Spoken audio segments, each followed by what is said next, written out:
voice basic.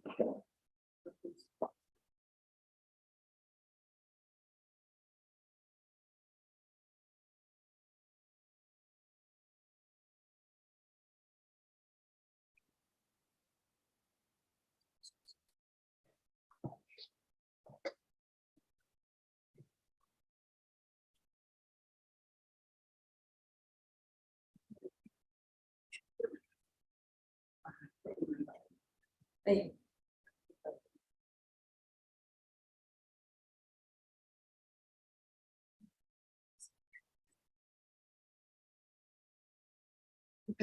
بوز كمان.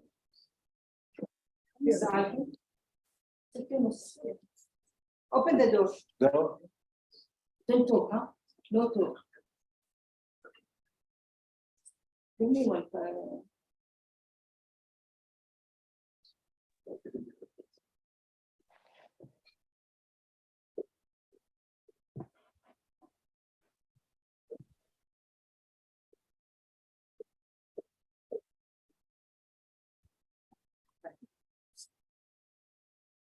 تفضل.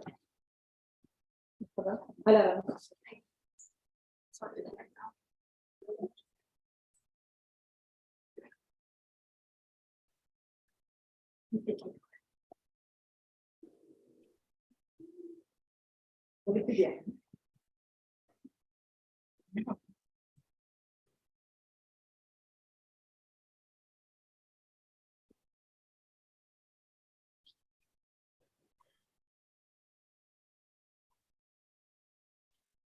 السلام عليكم ورحمة الله وبركاته.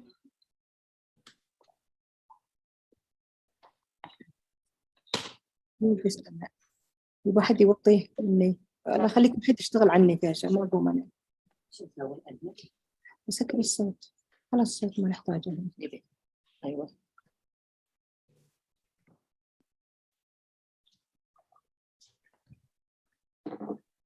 اسفين يعني لان من بين الصوت ما حد يشغل الجهاز.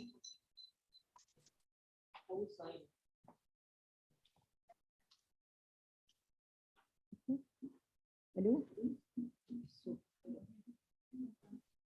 هذا سكر.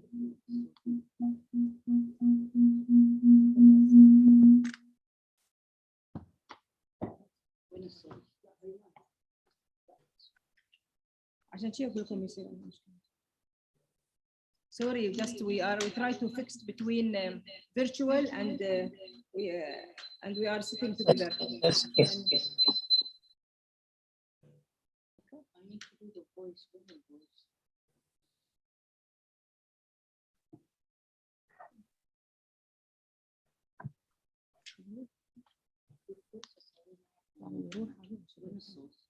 هذا هي.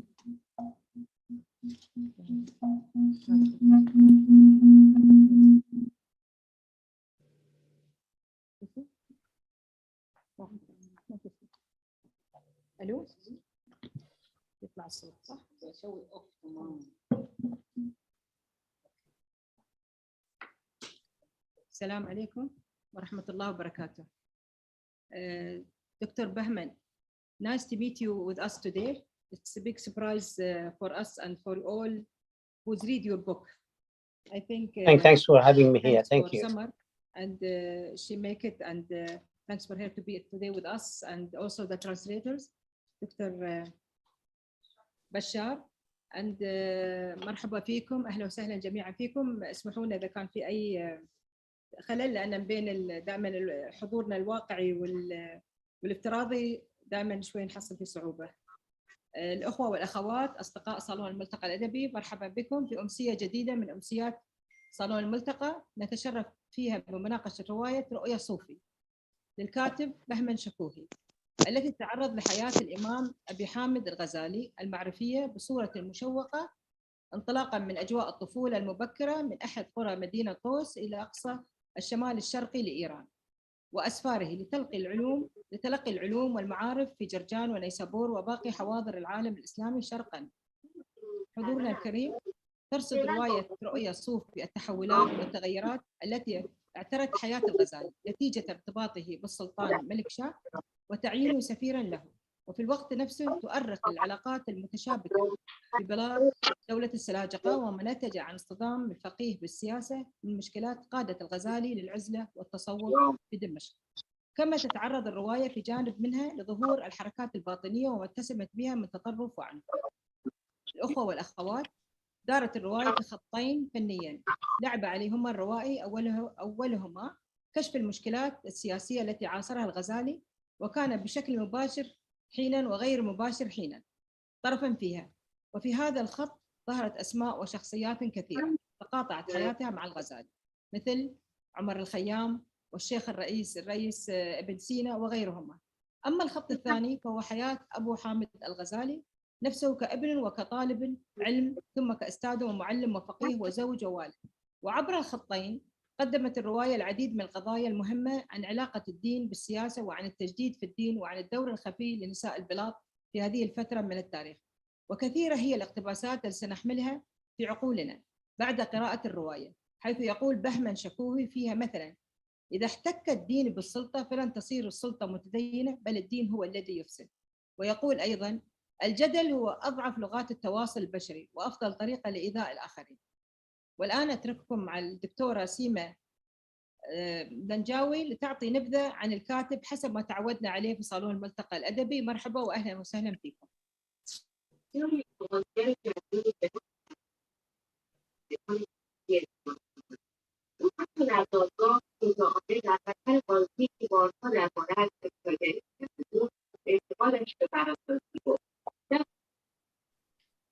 Okay, good evening, everybody. We are honored today to have with us the writer and the translator and the publisher, actually, with all thanks to Dr. Sahas that she made this possible for us. So I'm going to be presenting the writer in the beginning in Arabic, and then later on in Arabic, the translator, and then we will get to discussion. And if there is a chance to make the discussion and a question in English would be good. If not, then we will be translating to Dr. Shukouhi with us in English. دكتور بهمن شكوهي من مواليد 17 من مارس عام 1965، استرالي من أصول فارسية من جهة الأب وتركية من جهة الأم. دكتور شكوهي أو شاعر وكاتب روائي، بالإضافة إلى أنه مهندس. صدرت له عدة مؤلفات، منها جلال الدين الرومي، الرواية التاريخية الكاملة في 3 أجزاء. الأجزاء هي طفل بلخ المثير، صعود النجم، الصامت، الحال. تحكي هذه الرواية سيرة الرومي منذ أن كان طفلاً صغيراً بعمر 2 عام أو أكثر بقليل وحتى وفاته. كتب أيضاً روايتين عن ابن عربي ورابعة العدوية، وهما قيد الترجمة حالياً إلى العربية. يقول المؤلف عن نفسه: أنا لا أكتب التاريخ فقط، شغفي هو الفكر والتطبيق بشكل مختلف خارج نطاق المألوف، مع بيان أهمية التاريخ وتحدياته والإبداع الذي ساد فيه. يستهويني في التاريخ كل ما هو مختلف، كل ما فيه خرق العادة، سواء في الشعر أو الكتابة أو الصوفية والفلسفة، حتى في الرياضيات. رواية رؤيا صوفي إنها الرواية التاريخية الأولى التي ترسم بدقة تفاصيل سيرة الإمام أبي حامد الغزالي، وسيرة تاريخية أدبية روائية أتقن الكاتب الإيراني المعاصر بهمن شكوهي في توظيفها من خلال لغة سلسة وبسيطة. سنعرف الآن المترجم الدكتور بشار سلمان اللوم، وهو معنا اليوم، من مواليد سوريا عام 1979، ودرس اللغة العربية وآدابها في سوريا، ثم حصل على شهادة الماجستير والدكتوراه في اللغة الفارسية من جامعة طهران بتقدير ممتاز. له عدد من الكتب المترجمة في سوريا والعراق والعالم. ويعمل مدرساً في جامعة شيروروك في مقاطعة كيوبيك الفرنسية بكندا. أهلا وسهلا فيكم اليوم كلكم، ونفتح حالياً النقاش نبتدي مع الدكتورة أسماء في طرح الموضوع وبعدين نقاش. تفضلي أستاذ أسماء. مرحبا دكتور شكوهي بهمن. First of all, يعني why you write this kind of book? What kind of book? صوت مريم تصرف. ايه حطي صوت. Dr. Asma, what kind of book you mean?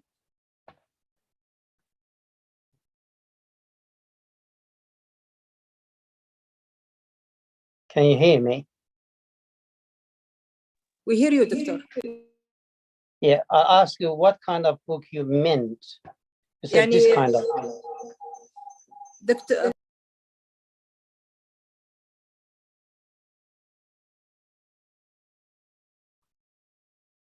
we try to put it in the TV, doctor. Sorry.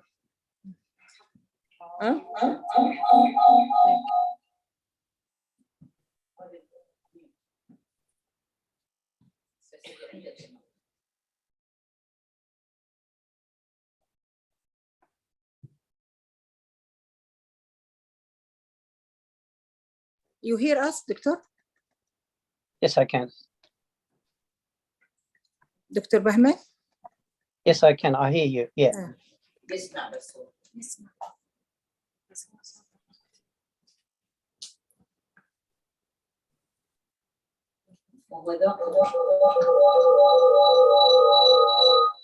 خلاص نلغي هذا. نلغي هذا. كيف الصوت؟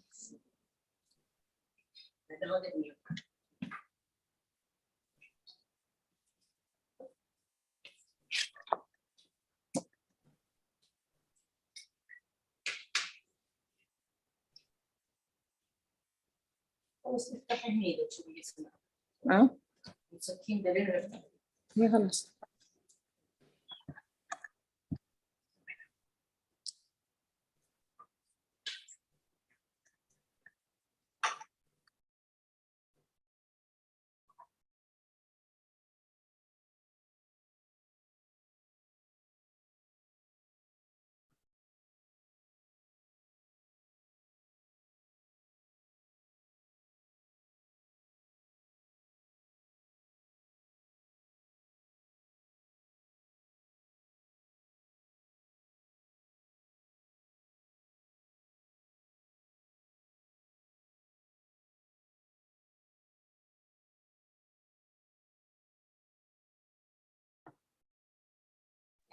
Dr. Bahman, you can talk because we like your book.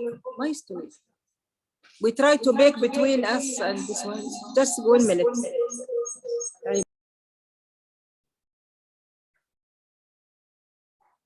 I can hear you clearly.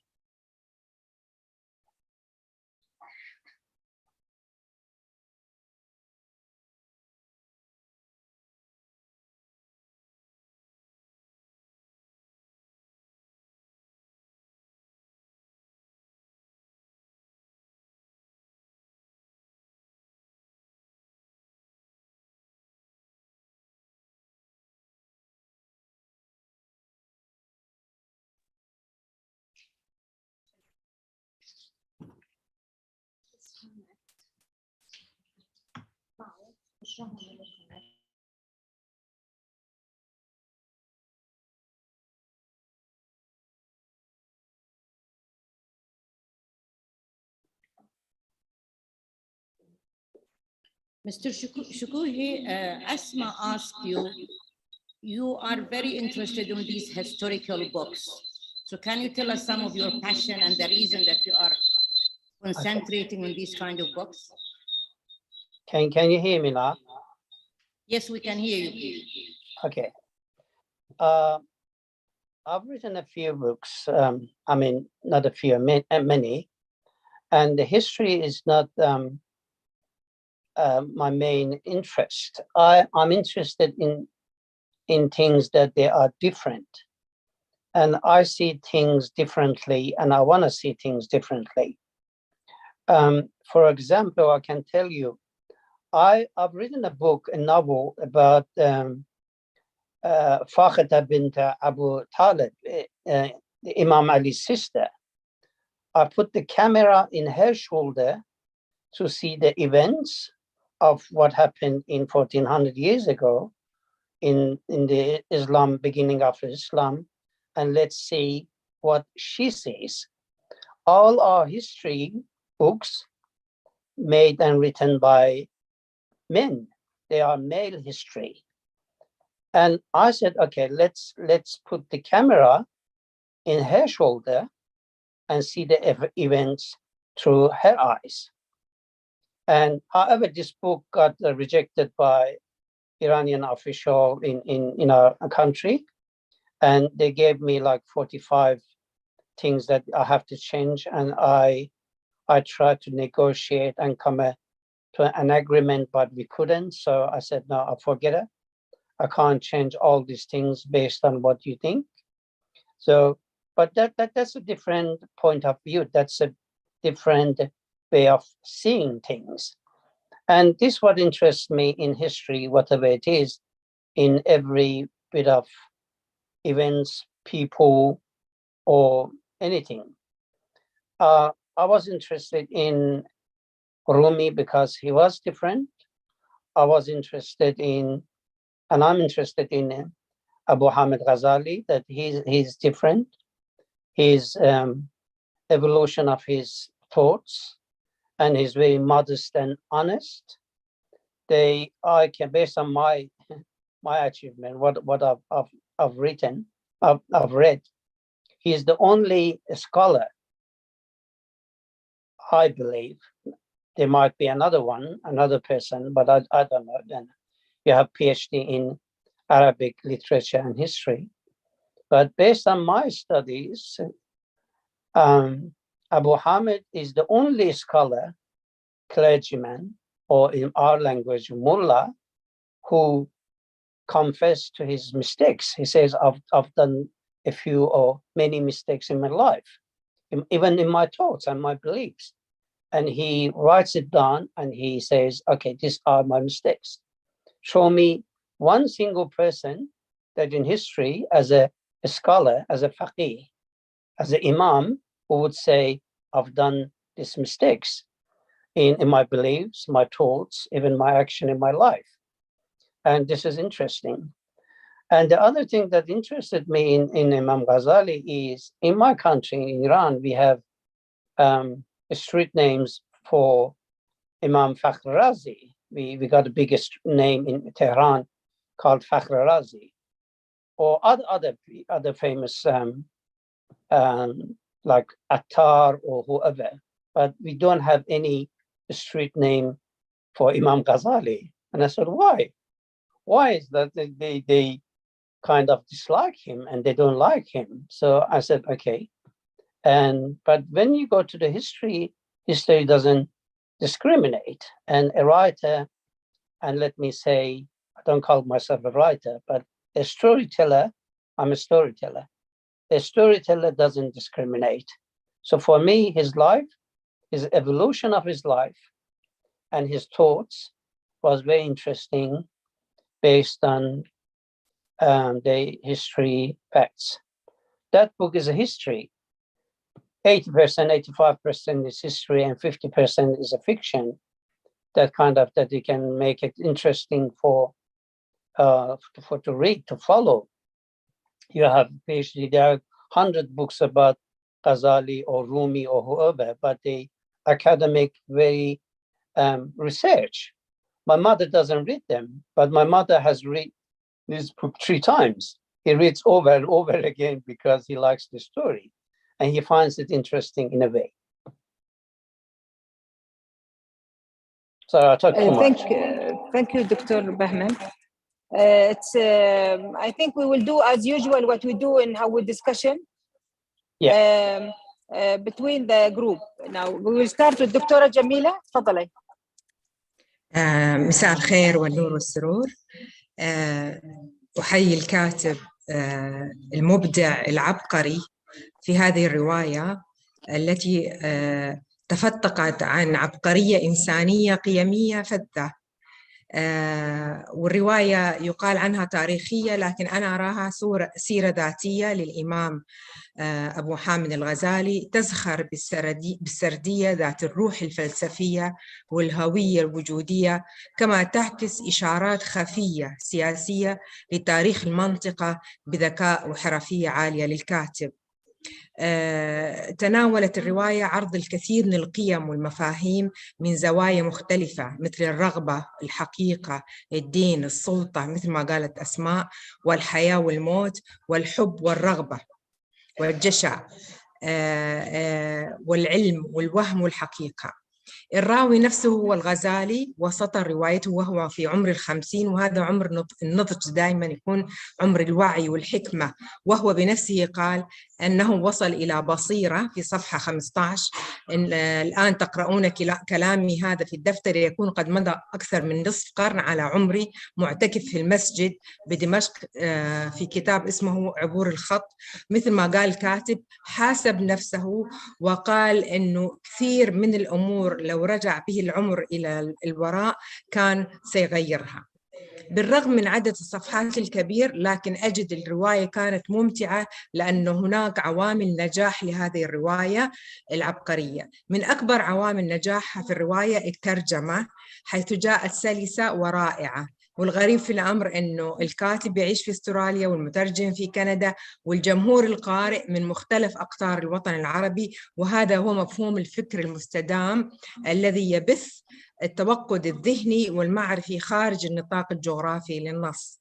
أيضا من أكبر أسباب وعوامل نجاح النص هو أن الكاتب المبدع بهمن جال بنا في روايته التي يطلق عليها أنها تاريخية، وهي في الأصل متعة ذهنية في استعراض الفكر القيمي الأخلاقي والفلسفة الوجودية الإنسانية التي تتسم بالمنطق العميق والاستدلال الظاهر. الغزالي مع جدله المستمر ومناظراته الفلسفية مع عمر الخيام وأخيه أحمد وتركان خاتون وغيرهم من شخوص الرواية، وذلك من خلال المرور على أهم كتب الغزالي: تهافت الفلاسفة، المنقذ من الضلال، فضائح الباطنية، إحياء علوم الدين، وملخصه في رسالة كيمياء السعادة، وأيضا كتاب أخيه أحمد سوانح العشاق، مما أعطى الرواية موثوقية عالية في المرجعية التي ارتكز عليها الكاتب. يعني there is validity and reliability that you refer to many books for الغزالي. وكثير من المرات بحثت فيها عن بعض الكتب والمرجعيات في الرواية، وجدت إنها حقيقية وصحيحة 100%، مما أعطى القارئ نوع من الثقة والأمان والاطمئنان للمعلومات اللي موجودة في الرواية، ولو إنها تطعمت أحياناً ببعض الخيال، لكن الأساس الستيم مالها حقيقي وعلمي. الكاتب أثار أسئلة أكدت على قيمة أن يبحر الإنسان في خضم السؤال وخباياه، وليس بالضرورة أن تكون هناك إجابة واحدة، وأن الحقيقة لها أوجه متلونة بألوان الحياة وبلون الحياة. من خلال الأسئلة المتواترة في هذه الرواية والإجابات التي تعكس خلفيات متناقضة في الحياة، نجح الكاتب في بث اليقظة الذهنية للقارئ شاء أم أبى.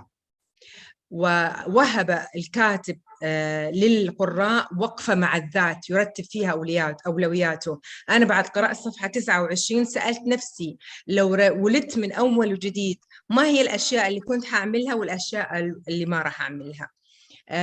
You give us an opportunity to stand with ourselves and ask ourselves questions that if we go back to our life, what will happen, what things we are going to choose and we are not going to choose. أيضا من عوامل نجاح الرواية أن الكاتب طعم الرواية بموهبة خارقة ربانية. الغزالي في قراءة الآخرين من خلال النظر والتمعن في أعينهم. من هنا جاءت حبكة الرواية قوية متماسكة لأحداث وتفاصيل السرد، ولكن وظف الكاتب هذه الخاصية بطريقة متزنة متوازنة وجاذبة، حيث يأنس البشر دائما يكون في something يكون خارق أو extraordinary about people حتى لو يكون منطقيا. من عوامل نجاح الرواية مشاهدها المتنوعة في مجال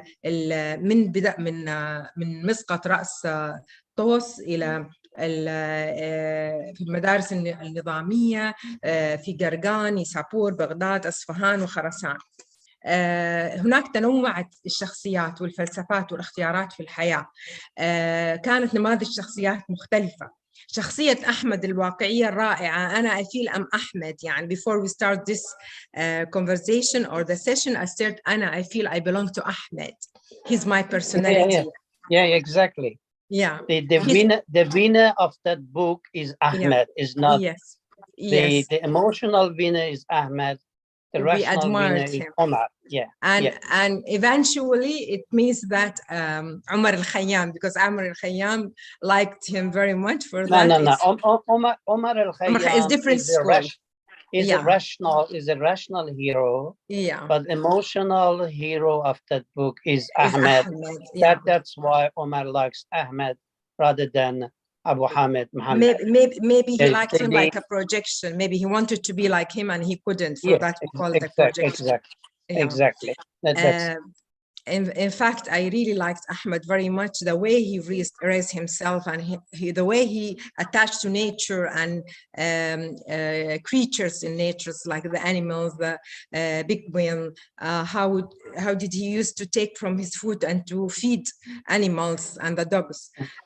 Also, he liked music, flowers, dancing in a very natural manner. For that, I belong to Ahmed a lot. هناك أيضا في تناقض في شخصية أحمد والغزالي، أحمد وعمر الخيام، لكن at the end إنهم كلهم يمثلوا variant kinds of thoughts or backgrounds. We respect the differences. يعني it means that your book really presented different kinds of backgrounds of thoughts or mindsets, and we have to respect the differences between them, because this is what make life.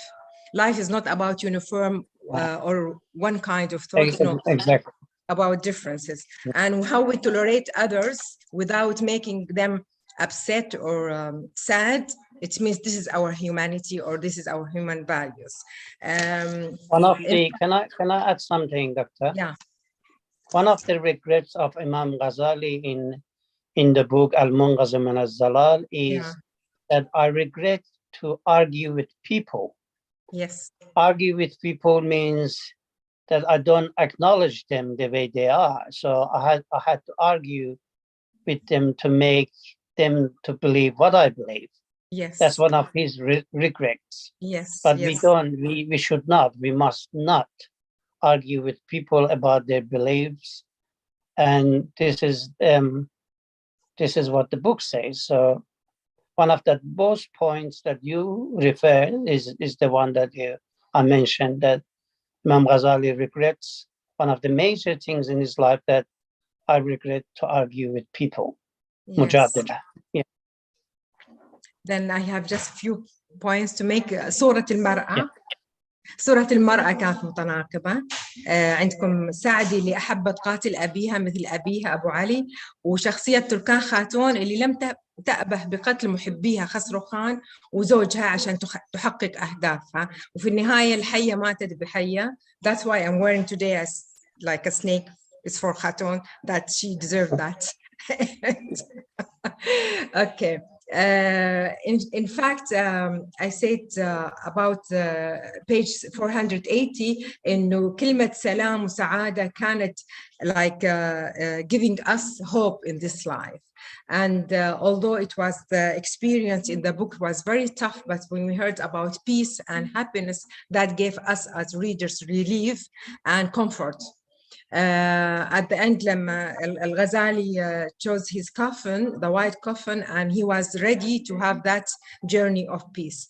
أنا قلت كلمة إنه تناولت الرواية الغاية من الحياة والمعرفة والحقيقة والاختيارات والدين والسلطة، لكنها جاءت بقيمة عالية جدا في زمن يفتقر إلى هذه القيمة، وهو الاهتمام بالأسرة هو مصدر للسعادة والسلام الداخلي. ونحن في واقعنا الآن نتعرض كأسرة إلى كثير من التحديات. ألف الغزالي كتاب إحياء علوم الدين، ولكن بحمن شكو خلاص قرب ألف كتاب إحياء علوم الدين للقيم الإنسانية والحضارات التي تعكس تعايش البشر بالرغم من اختلاف لغاتهم وعقيدتهم. Thank you so much. Sorry for the long Thank you, Doctor. No, I enjoyed it. Thank you. دكتور بهمن، الرواية فيها كثير من العبارات الأيديولوجية، فيها حقيقة، فيها حكمة، فيها عابرة للزمن والمكان، تعبر في كل السياقات. الرواية تطرح علاقة الدين بالسلطة، تدخل الحوار بين العنف والكراهية، التصوف والحياة الدنيوية، العلاقة بين الماضي والحاضر، الزمن التاريخي المرتبط بالفترة اللي تناولها القصة، والزمن الحاضر الذي نحن نعيشه. العلاقة بين الرواية التاريخية والشخصيات المعروفة في التاريخ. أجاد الدكتور بهمن في كل الشخصيات الموجودة، سواء بشخصية الملك أرسلان أو نظام الملك، عمر الخيام، الغزالي، إمام الحرمين، تركمان، الخليفة العباسي وغيرهم. الصياغة في الرواية تعدد الأصوات، اللغة والحوارات كانت من ضمن القضايا المهمة اللي تعالجها الرواية. تجربة العقل والتجربة الصوفية والمشاعر. في الرواية فيها كثير من الأصوات، وكل صوت كان له دور مهم، سواء شخصية أحمد ولا عمر وأبعاد الغزالي.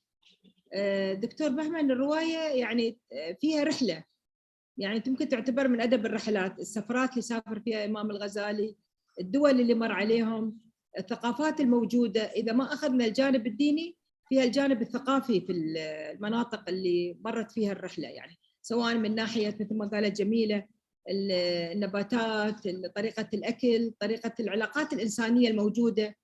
الرواية تحمل كثير من المشاعر الإنسانية، وأنا أتصور يعني الرواية نجح البهمن في إنه يصور لنا ويجسد الفترة الحقبة التاريخية، بحيث يحس كل واحد أن هذا التاريخ موجود، إن نحن قاعدين نعاصر نفس الفترة التاريخية.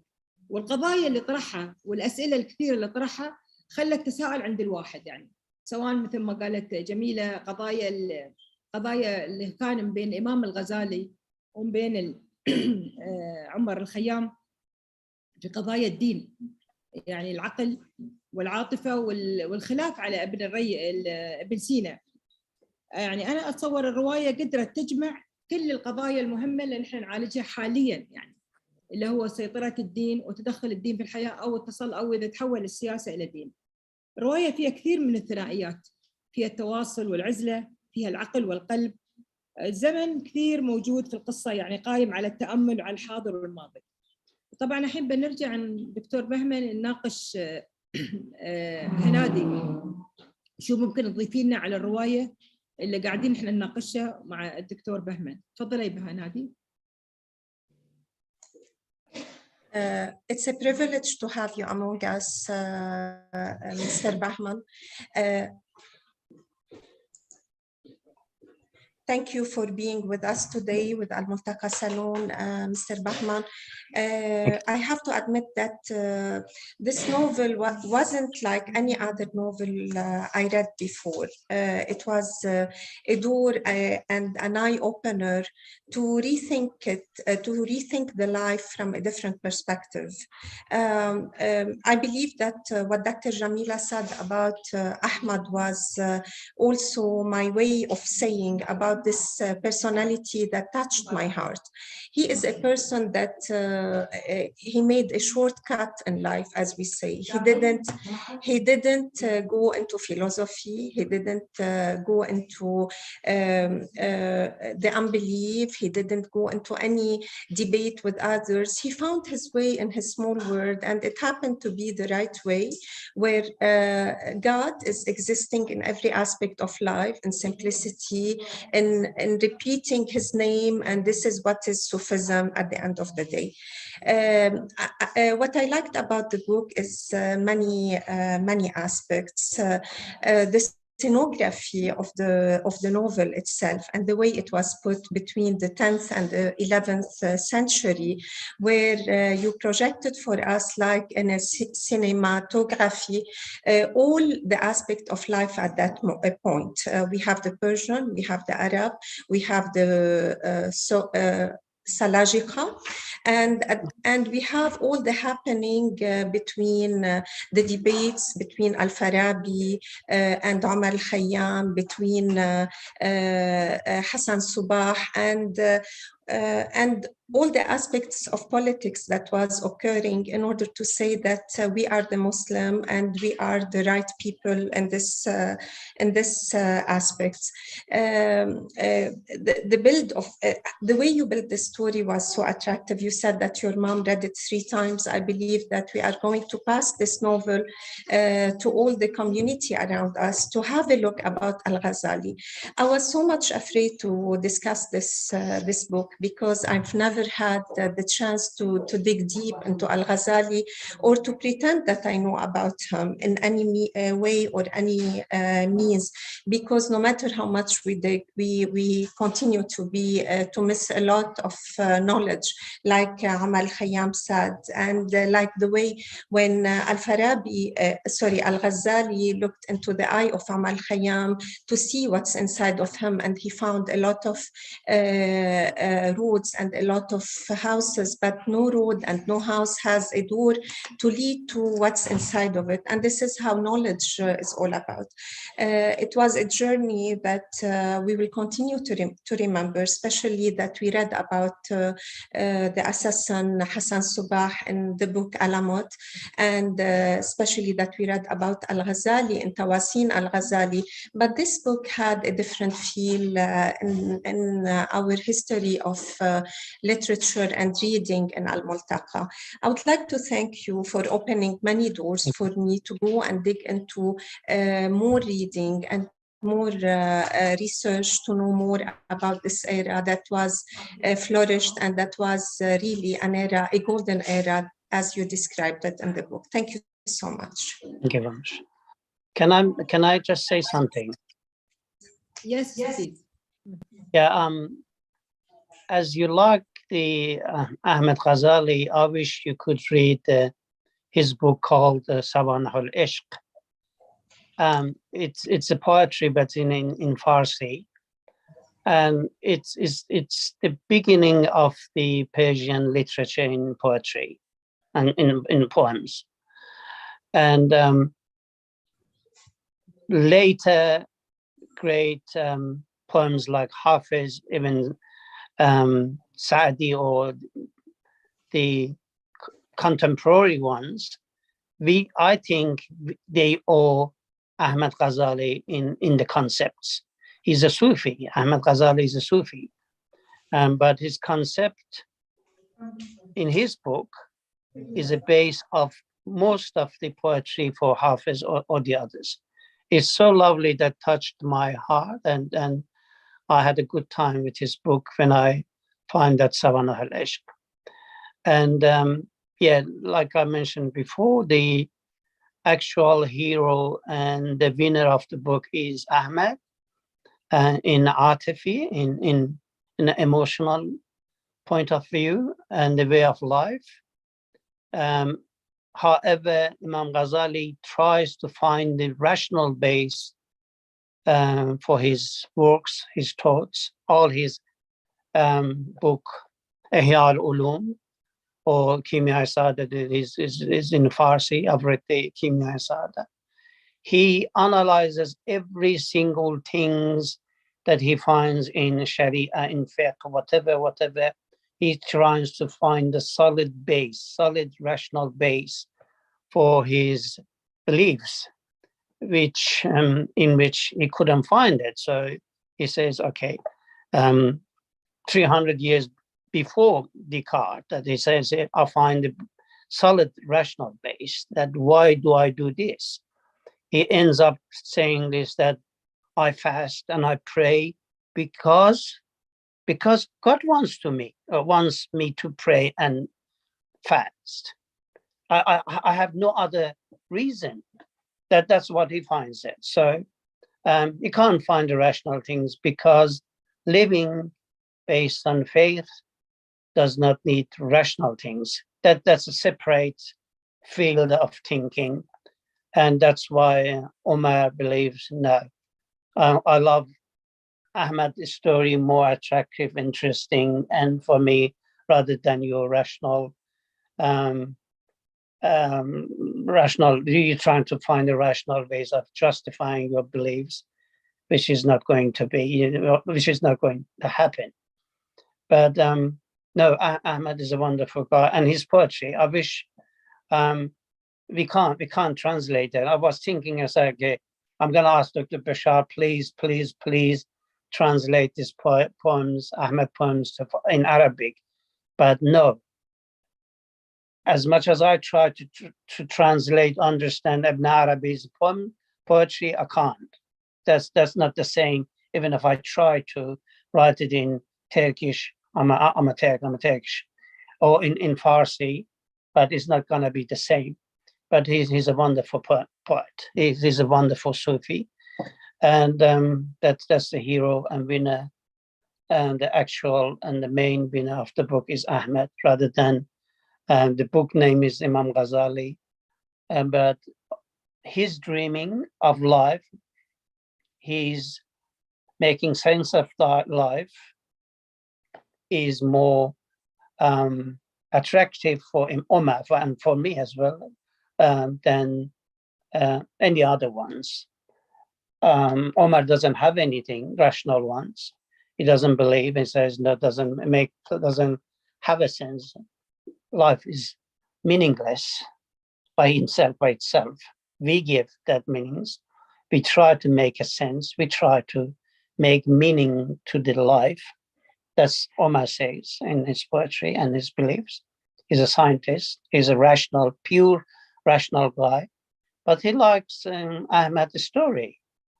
Omar says afsana. Afsana means a story.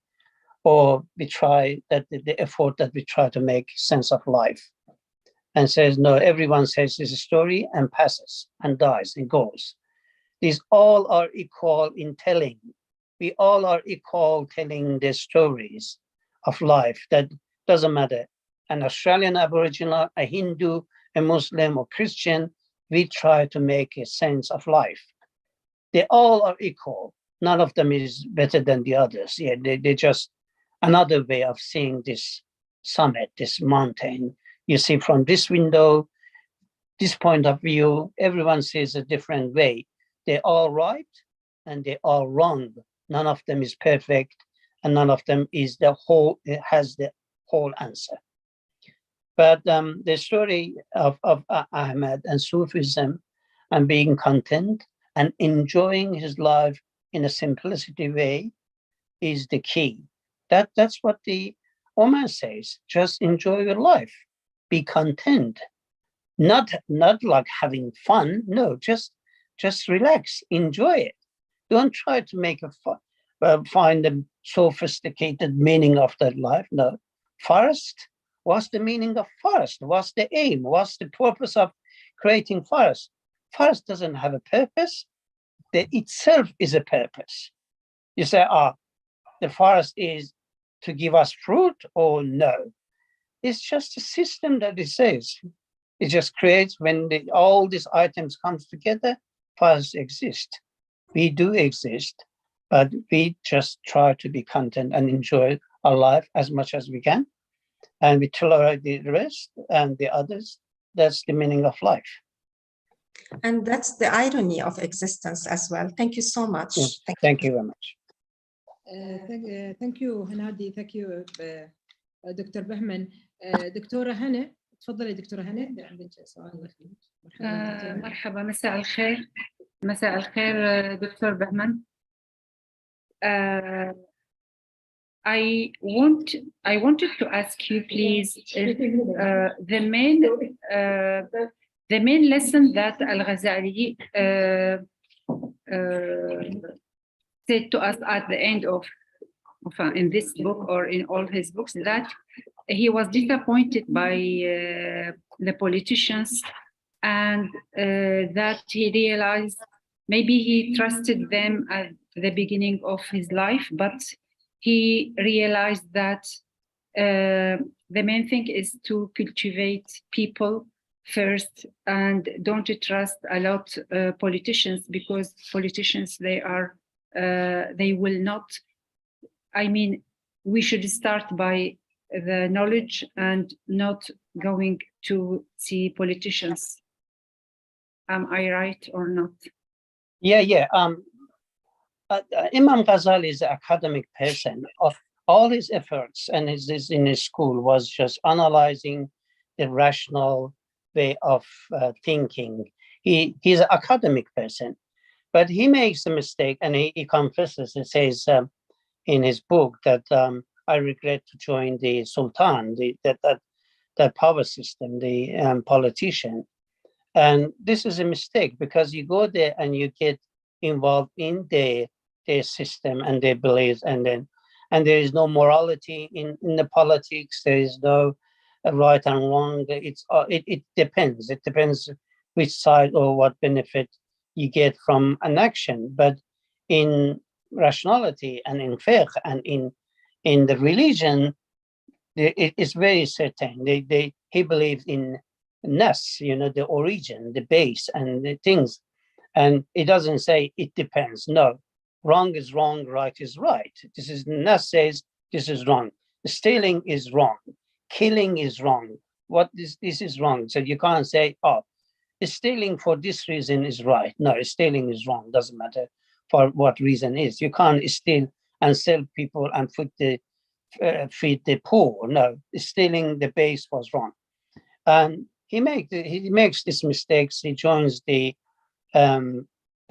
politics side. He goes to Palestine, but he was 25 when he got, and he's different. When we talk about Ghazali, which one we talking about? He's 25 years old. He's got some controversial fatwas, or when we talk about him when he writes the Ihya al-Ulim, he's 50. 5 years later, he dies. Or it's one of his last books, Al-Munghaz min al-Zalal. When he writes that one, he's 52, and he's not 28 anymore. So we think, when I like Ghazali from another point of view, which I'm not Arab, I can't read Ihya al-Ulum. I do read. I try to translate 18 books of his about the music and singing, which I'm going to publish that one. That he tries to find the rational base if the music is wrong or right, anyway. But I enjoy the literature of the Kimya Sada. Kimya Sada is in Farsi. It's got such a lovely, fluent Persian writing that you enjoy it. It just equals to Saadi, or we got some great literature people, and either. I like that one. Even in Kimya Sada, he thinks differently rather than before. He was in other books, and he's very modest. He's very modest. I don't see any. You read Ibn Taymiyyah books. He's so certain. He says, this is right. He should, must. But in Ghazali books, in Kimya Sada, I haven't read his younger age books, but he's very modest. Says that this is possibility, this is possibility, this is possibility, and the way he thinks, and even his algorithm. I've done a bit of law here. His the way of thinking, analyzing things. They use it in the Western, even Western judicial system. They say, okay, you have to analyze all these things and see how much credit you give to this item, to this item, to this item. Exactly 300 years before any algorithm in politics or in law has been created by Descartes or whoever. He created all these things, and they still use him. His algorithm is analyzing things in law or even other things. So, yeah, he regrets that he joins the politics side of the things, but he made the right decision, and he only teaches in uni for 5 years, and his last 15 years of his life spends on regretting and telling things that, okay, I try to purify myself from what I've got from the politics side. But unfortunately, based on what I've written in that book, he, I don't want to say it, but let me say it. He commits suicide. He kills himself. In history books, they say, oh, he did this, and in the lovely way that he went to the like bazaar, he goes to the market, he buys his white clothes, and he comes and he washes, he takes a shower and bath and just lays down and dies. That's what his brother says, or history says. But you and me, really, we do believe this, that someone's, it's just easy, comes and just lays down and dies? Or there is another realistic way that says, no, all his friends dies and he's surrounded by betraying, and they trying to, and he doesn't have anything to hold on to it. And he says, okay, time to go. And from the beginning, he says, sometimes we live in a hell that facing the God hell is easier. In Islam believes, in our beliefs, committing suicide, killing yourself is a sin, is a major sin. In a kabira, you can't kill yourself, you have to answer.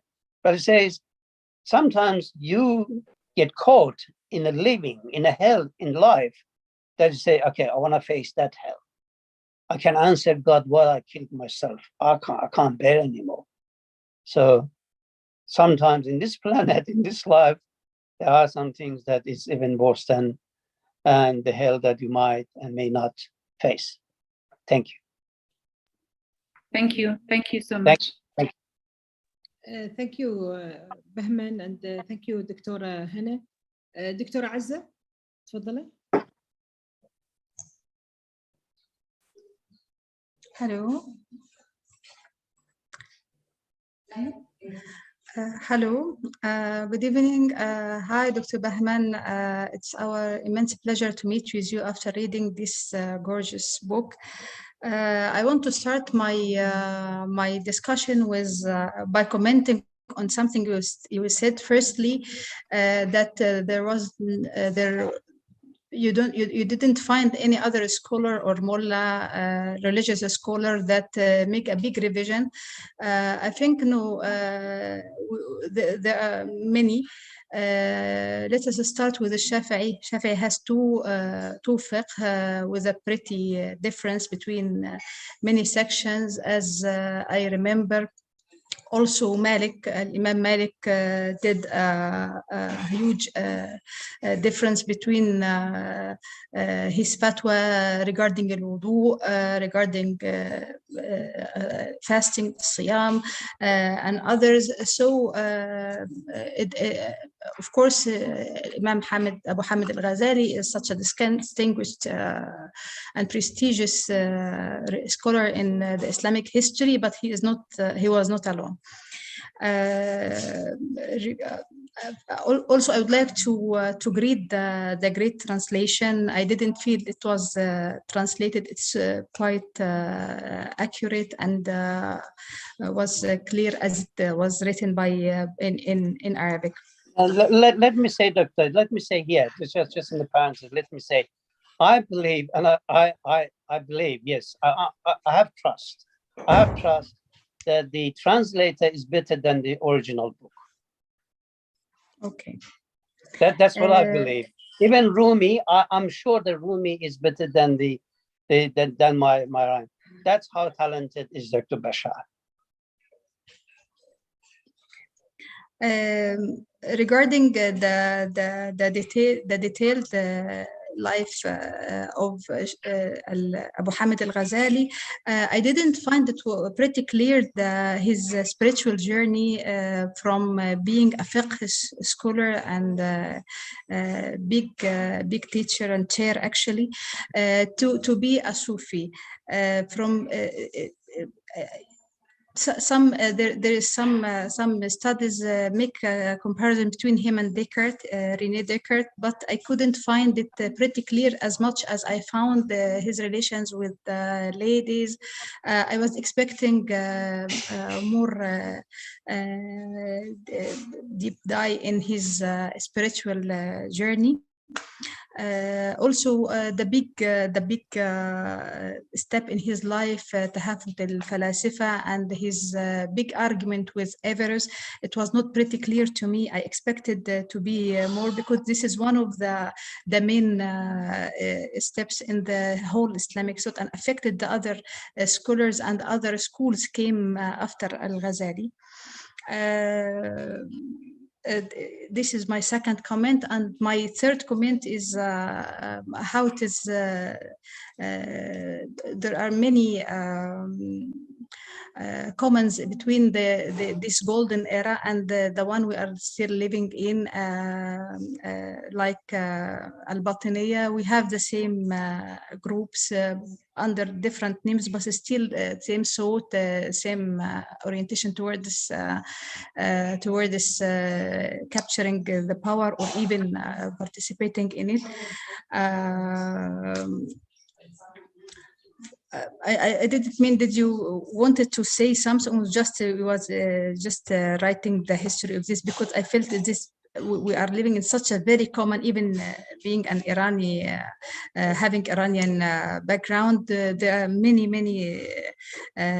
movements we have in the starting 20th century, and still till now we are still suffering from very common, but might be the people were like Hassan were more educated than the personals we are living between them. Doctor, if you're trying to say that I did not deliver the whole Ghazali in character and his thoughts, I humbly accept your saying that, because two reasons. I'm not a scholar, I'm not a thinker, I'm not a philosopher, I'm a storyteller. I just told his story, his story, and I believe you're facing an ocean. I've written a book about Ibn Arabi, then my next book is about Ibn Arabi. You, or even Dr. Bashar, whoever, I'm not qualified for that. I can't even get close to that ocean. I get drawn, I get killed in that ocean. But I can tell the story. But yes, Ghazali is against the philosophy. But he shook this thought that okay, philosophy is wrong, blah blah. They never taught in Nizamiya. They said, oh, it's forbidden, philosophy closed. No one can teach philosophy.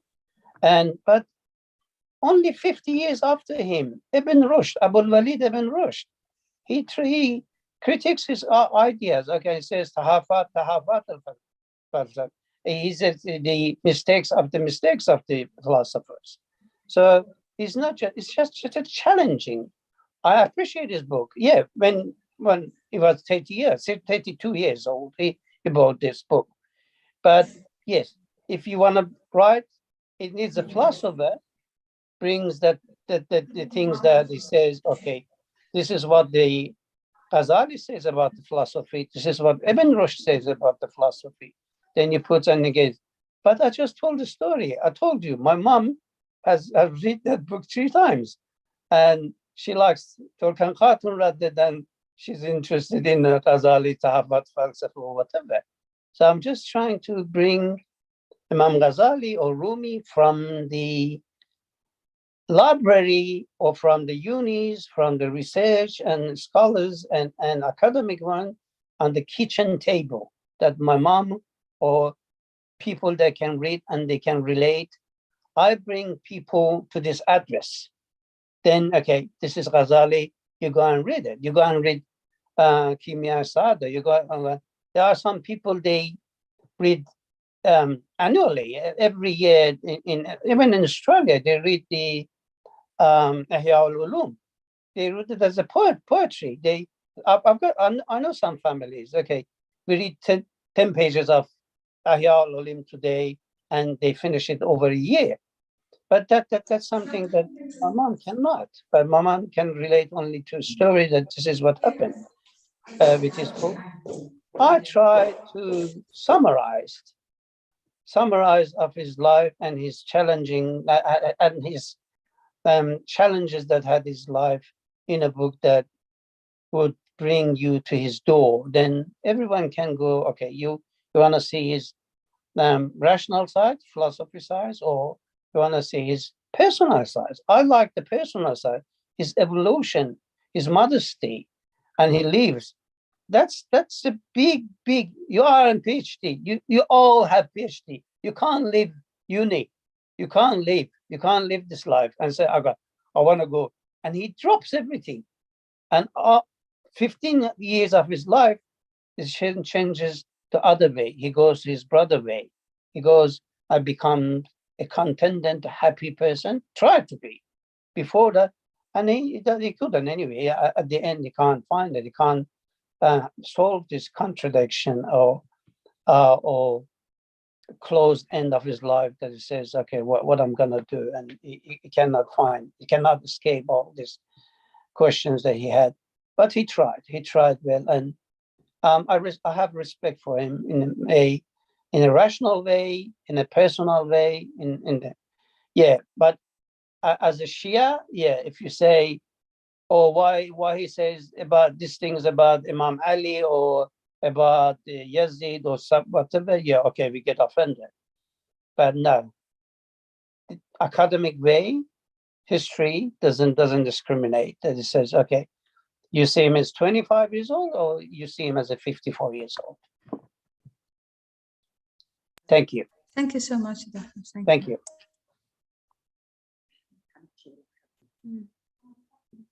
Thank you, Dr. Bahman. عايدة، عندك ملاحظات عايدة على الكتاب؟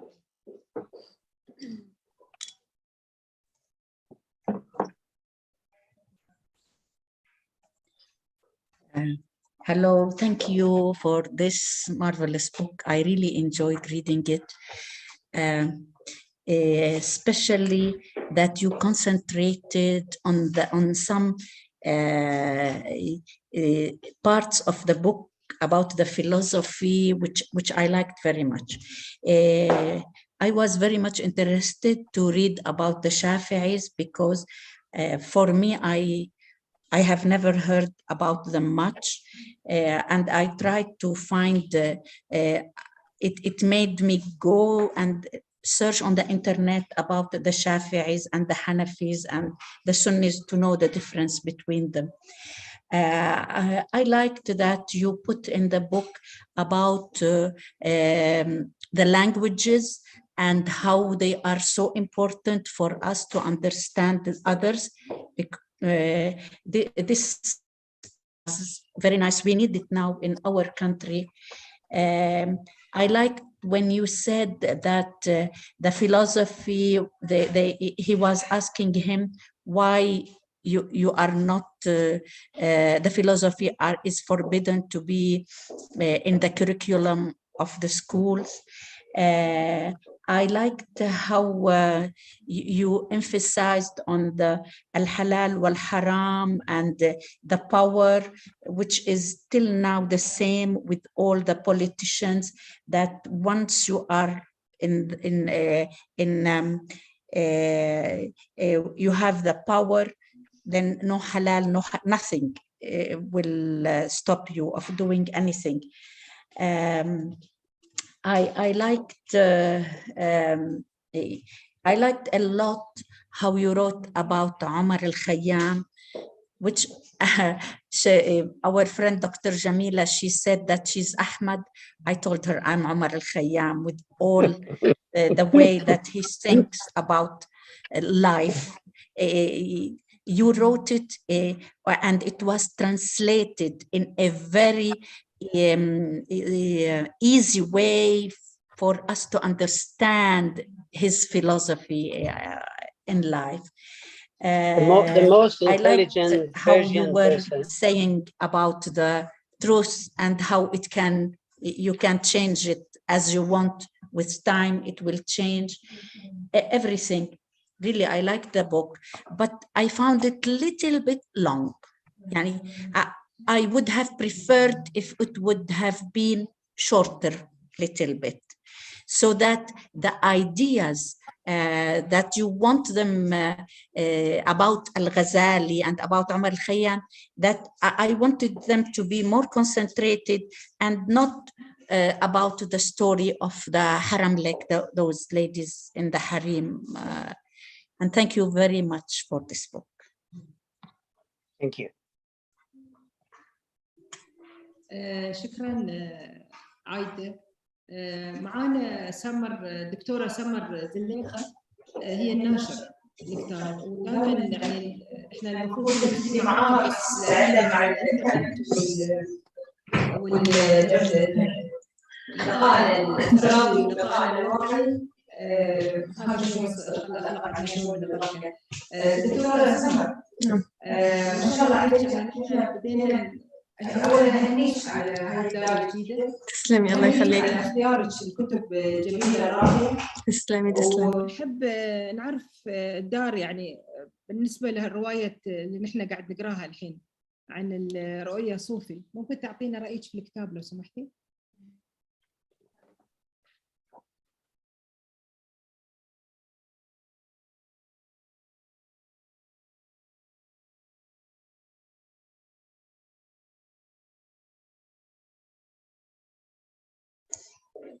هيك تمام؟ ايوه مسموع؟ تمام.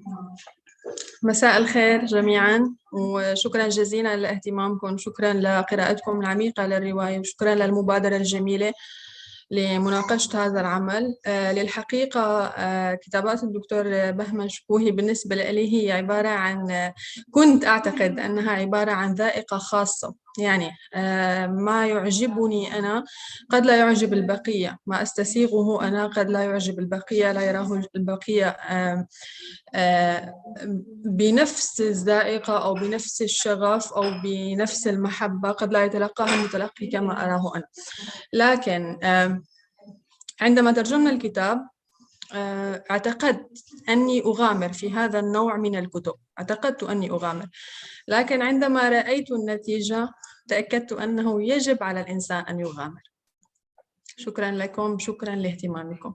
طبعا كتاب رؤيا صوفي كتاب جدا مهم بتفصيله لسيرة الإمام الغزالي، لكن ليست الرواية الأولى التي يتخذ فيها الكاتب هذا المسلك. هذه الرواية الثانية التي نترجمها، وعلى هذا النمط لدينا روايتان مقبلتان. رواية تتحدث عن رابعة العدوية، ورواية أخرى تتحدث عن محي الدين بن عربي.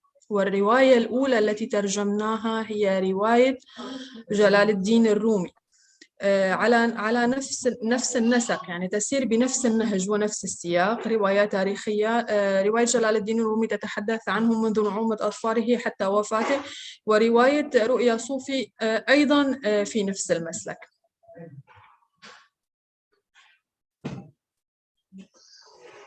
سؤال آخر؟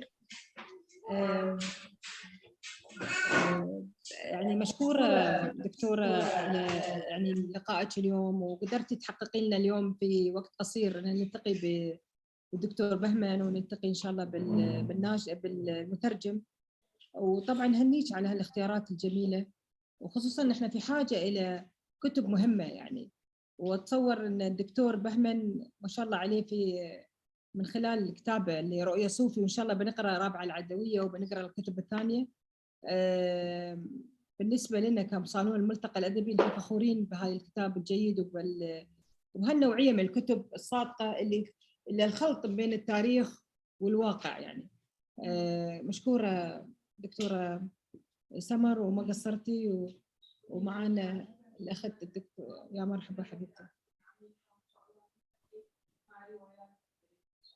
يا مرحبا سعدية، يا مرحبا سعدية. مساء الخير يا جماعة. Good evening. I really like your book very much, but I have a question for you. the title of the book, Rؤيا صوفي, it refers to what? To what Imam Ghazali saw in Sufism, or to what people see in Sufism? And otherwise, I like very much the discussion between Al-Ghazali and Hassan Sabah. When Ghazali wrote a book, فضائح الباطنية, Hassan Sabah, he complained about this. How can you write a book about our fadaih without taking our opinion, without discussing this matter with you? I'm going to write a paper just to answer your book, this book. I just want you to explain to me the title of the book, please. Thank you. Okay. I'll make it short. This has been answered in the book as well, but you can find it. Omar, the most intelligent Persian individual in our country, says everyone has his story of making sense of life. The life does not have meaning by itself. The people, they gave meaning to this life. But everyone gives his own meaning to this life. A king gives his meaning of his life.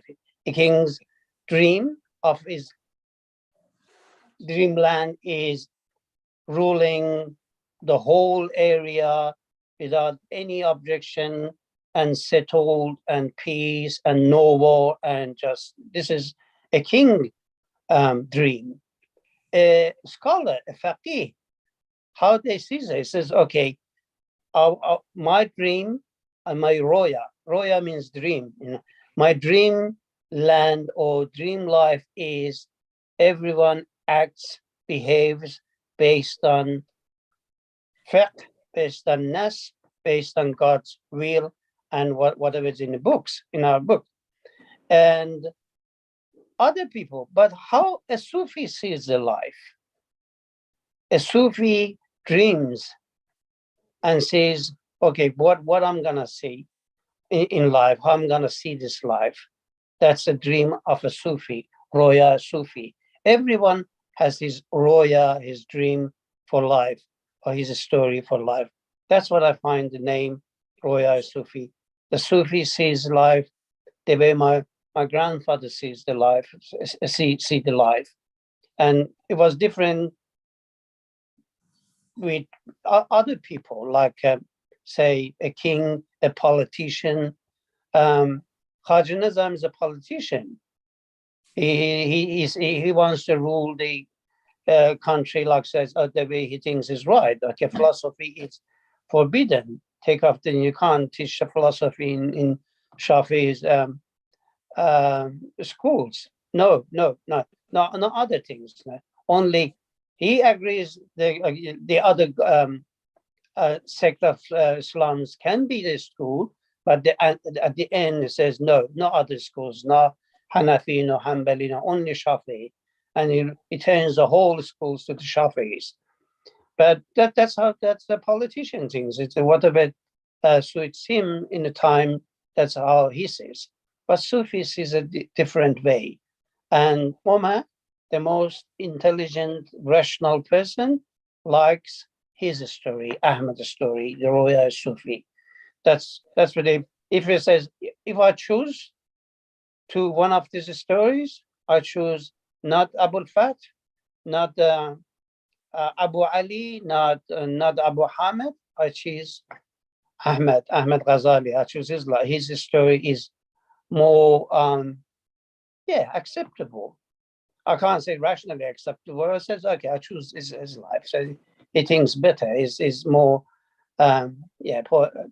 emotional, I would say, not even poetic, say emotional. It's more artificial. Yeah. That's the name of the book comes. Thank you very much. Thank you very much. Thank you, Doctor. Thank you. ثانك يو دكتور بهمن. معانا الدكتور بشار. شكرا. معانا الدكتور بشار. يا مرحبا دكتور بشار، كيف الحال؟ تحياتي لكم. تحياتي لكم. Hello, doctor. Look at you. هاي سلام حسن أول شيء. Look at you, you younger doctor. يا مرحبا You دكتور young بشار. and أولاً دكتور you are a بشار best نشكرك على Canadian الترجمة. guy. شكرا على الترجمة الراقية. العفو. أنا سعيد وفرح بتقبل أي ملاحظات أو أي شيء حول الترجمة. شكرا على الكتاب الجيد وعلى الترجمة. صراحة يعني ما كان في فرق بين الكاتب والمترجم، كان دائما الإحساس إن نحن كأنه بشار اللي قاعد يكتب، يعني نخلط بين بهمن والدكتور بشار مع حفظ الألقاب طبعا دكتور. الإحساس موجود، التفاصيل كانت موجودة بالرواية، المعنى يعني قدرت توصلنا إياها بطريقة عميقة، يعني بطريقة يعني يمكن نادراً ما نقدر نحصل مترجم يقدر يدخل بالنص وكأنه هو يعني يكتب النص. يعني هل دكتور أنت عندك خلفية عن هالمواضيع، عن المواضيع الصوفية وعن موضوع الإمام الغزالي وعن التاريخ نفسه، الحقبة التاريخية، بحيث أنك أنت تقمص شخصية بهمن بدون ما تتقمص شخصية الغزالي وعمر الخيام يعني دكتور؟ طبعا تحياتي للجميع. أحييكم من كندا، وطبعا الجو بارد نوعا ما. طبعا الكلام طويل. أنا درست في إيران الأدب واللغة الفارسية. أنا يعني أنحدر أيضا من جو عرفاني صوفي عريق جدا. درست الأدب العرفاني والأدب الفارسي، أدب عرفاني وصوفي بدرجة واسعة. أدرس دائما الأدب الصوفي والعرفاني، حتى فيما يتعلق بهذه الرواية، حتى أني شاهدت وأشاهد أيضا عن حسن الصباح وتاريخه وعن هذه الأمور. ولدي اطلاع واسع على الأدب الفارسي وعلى جلال الدين الرومي، إمام الغزالي، عمر الخيام. عمر الخيام طبعا ترجمت له مقالة، أنا أول مقالة ترجمتها ونشرت في سوريا في مجلة المعرفة كانت عن عمر الخيام، رباعيات عمر الخيام. كل ترجماتي تقريبا يعني في هذا الجو العرفاني والصوفي. وأنا أقرأ طبعا الرواية أو أي كتاب، أقرأ الكتاب قبل أن أقوم بترجمته. دكتور بأي لغة كتبها الدكتور بهمن؟ هو يكتب باللغة الفارسية. باللغة الفارسية. نعم، وأنا درست اللغة الفارسية. طبعا بقيت في إيران أكثر من 10 سنوات على أساس تترجم بالرواية. دكتور من خلال قراءتك يعني أنا حسيت عن حسن الصباح. نعم يعني نعم أول صحيح. واحد ينصف حسن الصباح، مع أن احنا صحيح. في التاريخ يعني صحيح. مثل قرينا ألموت وقرينا كثير إن حسن صحيح. الصباح بالمفهوم مختلف. يعني أنا مش فاهمة ليش دكتور بهمن عطى حق لحسن الصباح إنه يقدر يتصرف هالتصرف، يعني تحول إلى إرهابي بمفهوم الحالي يعني، أو الفدائيين بحكم السلطة والنبذ صحيح. يعني ما أعرف، أنا أول مرة يتغير مفهومي في هالرواية. صحيح. هل هو يعني مختلف؟ صحيح. طبعا هذا الأمر ينطبق على حسن الصباح وعلى أشخاص، وحتى على، نتكلم بشكل صريح، على فئات أو مذاهب أخرى. طبعا حسن الصباح له مكانة كبيرة عند الإخوة في الطائفة الإسماعيلية. هو له مكانة كبيرة هناك وهم ينظرون له بكل احترام. ولكن مع الأسف بعض كتاب التاريخ دائما ينقلون بشكل سلبي. حتى أن هناك مسلسل تلفزيوني سوري أعتقد يتكلم بشكل على أنه كأنه قاطع طريق، دائما يقوم بالغزو على المدن وسرقة الناس وإثارة البلبلة في الأسواق. لكن في هذا الكتاب نعم هناك نظرة منصفة نوعا ما، وحاولت أن أظهر هذا الأمر. دائما هناك حوار يعني لطيف بين الإمام الغزالي وحسن الصباح، ودائما محاولة لإظهاره بأنه يعني لم يكن مجرما، لم يكن قاطع طريق، لم يكن كان يقدم رؤيا معينة، كان له أفكار معينة، وأنه كان بالمناسبة ربما يهاجم السلطة الفاسدة وكان يدافع عن الناس والمظلومين. هو أقرب كما يقال إلى روبن هود في الأدب الغربي. صحيح هذا الكلام. نعم. يعني هذا لاحظناه يعني من بالرواية لاحظته، ولاحظت بعد شيء ثاني اللي كان يبغى يوصل له بهمن السلام، يعني التوافق بين المذاهب، وحاول انه بيحاول يعني بكل مقطع من بعض المقاطع انه يحاول انه باي طريقه انه هو يعني يفرض شخصيته بهمن في الروايه، يدور النقاط اللي تجمع مش النقاط اللي تفرق في بعض الاماكن. هل يعني هذا كان متعمد في الروايه او؟ نعم اعتقد انه في هذه الروايه وفي ايضا روايه جلال الدين الرومي ربما بشكل اوسع. طبعا جلال الدين الرومي معروف رمزيته هو السلام وتقبله لكل الاديان ولكل الاراء والافكار. نعم هو يحاول ان يظهر هذا، وانا ايضا احاول ان اعكس هذا الامر بشكل واضح وصريح. نعم هو وضع عمر الخيام له رؤيه خاصه، جعله متقاربا مع الامام الغزالي رغم كل النقاشات التي دارت، جعل الامر ايضا متقاربا مع حسن الصباح، وحاول نعم يعني اظهار توافق ونشر شيء مسالم بينهم جميعا. نعم صحيح. بهمن اللي كان الغزالي كان عنده نوع من الشفافيه انه يقدر يقرا العيون، هل هي حقيقه او انه اختراع البهمن؟ اعتقد هذه ربما اضافات يعني جماليه في انا بتاكد يعني هل هو اختراع بهمن؟ is it this what you see in Imam al-Ghazali? He can see the eye and he can read the future and he can read the thinking of people. Is it this fiction or it is reality? Can I have 1 minute to talk about this? Yes, sure. Okay. The reason that I said this is the book has been a few ways of telling the stories, the narrating. Okay, one of them is the one who sees everything. Okay, the third one that who sees all the events. Okay, Rumi is like this. Someone is telling the story and he sees everything. But in Sufi, Ghazali says the story. He tells the story. He's a narrator. Okay. When you choose to be the second one, the narrator, your hands are very limited. You are very limited because you have to tell all the stories that he says, all the experience that he does. You can't say what's happening in there because he wasn't there. You can't say I saw that because you were not there. So how do you know that he told this and that? So I had this problem at the beginning, and this is funny, not funny, but interesting. At the beginning, I had this problem that, okay, I'm going to solve this because Imam Ghazali was not in Baghdad, it wasn't in there, in that you have to cover all these things by his narrating, and it's not easy. So I come up with this idea that, okay, he says he sees people's eyes, and he thinks what is in her mind or his mind, and so he knows everything. And then exactly like you transfer all the data in his mind to his mind. So that's the problem solved as a storyteller. But guess what? 6 months later, I read a book. His teacher in Nizamiya, Imam al-Haramain, he says this sentence. He was a student.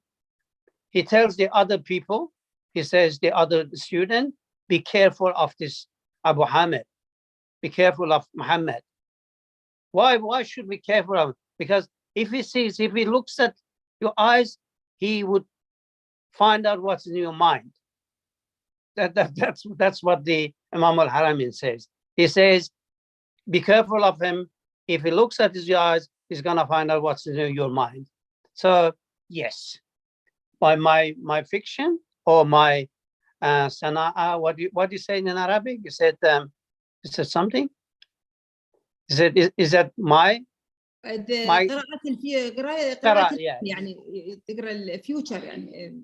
No. You said is that my invention or something? No, it is in history, but yes, it is just something that I solved my problem. But honestly, I find it in the history that Imam al-Haramain Juwayni says, be careful of this guy, he's an ocean, and he looks in your eyes and he knows what you're thinking. That's it. That's my answer. Dr. Bahman, يعني is it it's beautiful. That's why when I'm thinking, I'm reading, I said, is it fiction or is it this? It's a fiction, but I had these things. No, I talked to someone, Dr. Zahra Abdul Muhammadi is the editor of and the book, the Rabia, and she says she's a scholar in uni, and she says some people have other eyes. They say fifth eyes. So, and they can see things that, you know, I haven't experienced that, but it says, okay, some people, they would know, they would know what's in your mind. And this is not, this has been narrated and told in history and in the Sufism or mystical way. Some people, they have this third eye that he would see. But my was, I solved my problem with this thing, but I find it in history. And in Joanne is saying that, and when I was so excited that, look, I solved my problem, but at least I find the event, I mean, something that real basis of this talent, whatever you call it. Yeah. شكرا. At least now I understand, but I like the flashback of the story. As you come back, it's nice. Sometimes after you have a flashback and coming, that's why make us a little bit moving. يعني you don't feel boring. يعني. Yeah, that's I like the way. Yeah, then you would love the Ibn Arabi Sahat Khiyal, my book, that you would confuse and you get to say what's happening in this ocean. So that's the technique in storytelling that doesn't let you go sleep. There's some linear events of something, but this is just something. But no, that would half reality, half fiction, whatever you call it. But yes, at least solve my problem. Thank you. And solve your problem and make us happy. Thank you. Thank you. دكتورة سيما تفضلي. Hi everybody. Actually, I would like to thank you for both of you actually for attending the session with us. It's 2 days ago, which I started to contact Dr. Samar, and she made this happen. And of course, with the bridging the gap between all these countries, I mean, you are in Australia, which is 2 a.m., and Dr. Bashar in Canada at 12 p.m. And we are here in the middle of the day or near the night. So it's really grateful to make this happen. Thank you very much. I have actually a few questions. I mean, I won't add in the front of all my colleagues that added. I definitely love this book. And I feel that the book actually, from being background of Persian, you actually bridged a lot of gap between the Persian language and the culture and between what we have here in Arab world. Having said that, I actually tried to find, before I contact Dr. Samar, I tried to find some biography about you, and unfortunately I couldn't. So I was going through the publisher and to find out some more information about you and about the translator. And really, I feel that you're really humble, that you don't put much about yourself. I even had to go to Facebook, your Facebook, to find out. And your Facebook only mentioned where you're from and where you're living. And I wanted really to more information. And I sent a message on the Instagram for both of you, for for you and for Dr. Bashar, to send me, please send me some more information. But unfortunately, both of you are busy that I don't feel you had a chance to see that. And I was lucky to see Dr. Samar, to contact her so she can contact you, both of you. And I really, again, I say I appreciate that, make this happen within short notice. My question here, I had to go to some interview looking in the Iranian language. I tried to translate, Mr. Shukohi, because about your interview, it was in Persian. And the thing which interested me, for me as a being engineer, and you are engineer, that always you went through the logic with a combination of the fantasia. I mean, in one of the interviews you mentioned that you put the history in a word that based on a lot of document, and you did your searches within 4 months, and you start to document within 4 months, or within 1 year and a half, you did this book, or 2 years, I don't remember. But having said that, you specified that everything you wrote down, it was based on the document. So my question is here, actually, is it with continuation of the Mrs. Asma's question, is it really he had Ghazali had a six senses, or he had a reading of the right? This is number one. Number two, we go to the question, is the novelist is a historian or the history, because this is a subject that we've been discussing it in the group a lot of time, or the historian actually, he make the novel? Is it the novelist who can make a good history that can people read and come to their mind? I mean, as you mentioned, which is a very way in a sentence, that you want to make it available to the people that even in the kitchen can read it.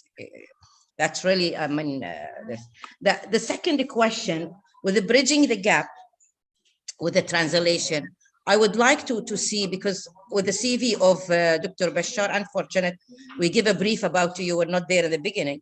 You studied in Tehran. So how was there the translation between two guys? Because I believe one of the strengths also in the book is also the translation was good, because it reached to us in a way that we could understand it easily.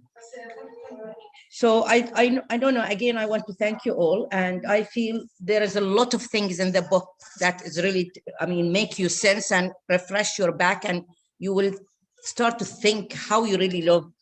From beginning of the book, you think, okay, this book will be affecting me. Not only but it will affect me emotionally, but it will affect me solely, because from perspective, I mean, like first thing I read about in page 29, which says, I wish I realized after 50 years of my living this basira, that I had this basira to know what I'm going to be doing. And that make you flashback really, I mean, if we knew what we had to do or how it goes in the life, there are a lot of things you'll be not doing it, for example. And it's really touched me that when you say that, number one, that I will not work in a government, or I will not take any bargain with the government. And it's amazing how much affected me, because I was a director in one of the government offices, and really one of my major turnover in my life happened is when I argue with one of the directors there.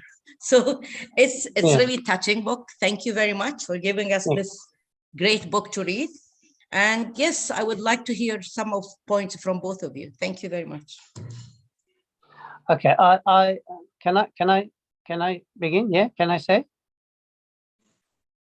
Yes, تفضل دكتور. Yeah, okay. For the sense that the Ghazali has, I told you that was a problem, but I find something that I could justify, that he might have this talent, that he would see things, and is not something unusual for those people. And you know, he's a genius. The amount that he wrote as a scholar or whoever, it's unbelievable. You know, the books and the things, and even the analyzes, the way that he analyzes things is a genius way. So is not unusual if we say he had this talent. Is not something. Oh no, we can't deny it. For my point of view, the story is the history, or history is the story. This is how I do with my books. And if you want to write a history novel, I try to find everything that is possible, everything that has been written and is in market in my hands.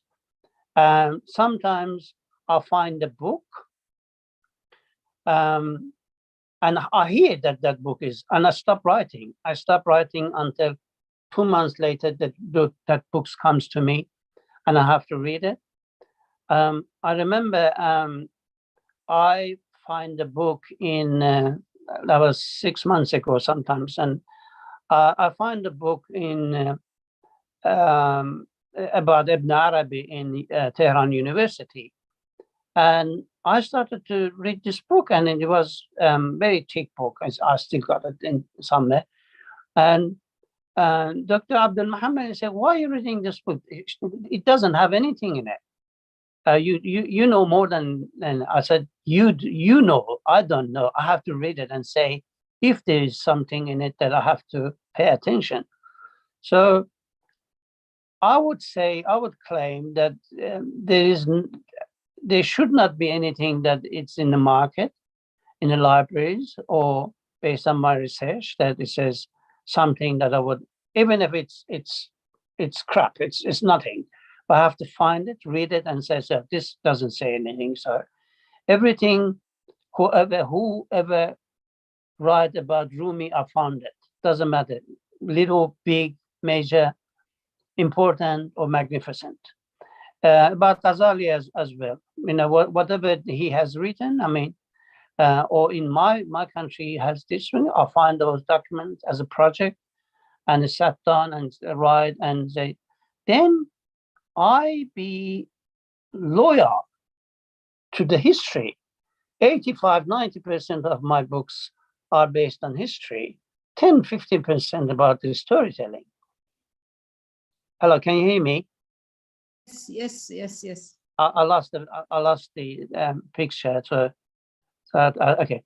So yes, but I just mentioned something that it was my experience. What is history and what is a story? You know, most of the history is a story. Someone has written. What is it? We want to know the difference, because we know the history and story. I find what is not No. history. No. I'm thinking about the not technicality, not just terminology. History and a story, and very similar. But what I believe is most of the history is the story. Someone has told the story. We don't know what happened.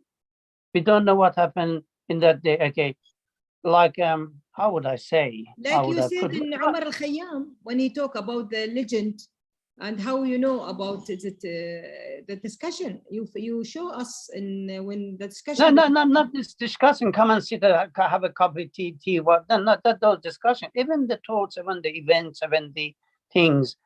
Doesn't matter what the history is. No, we live in the present time. We believe that I can. This is Gorky says. This is Gorky, Maxim Gorky, the Russian materialist, communist writer says.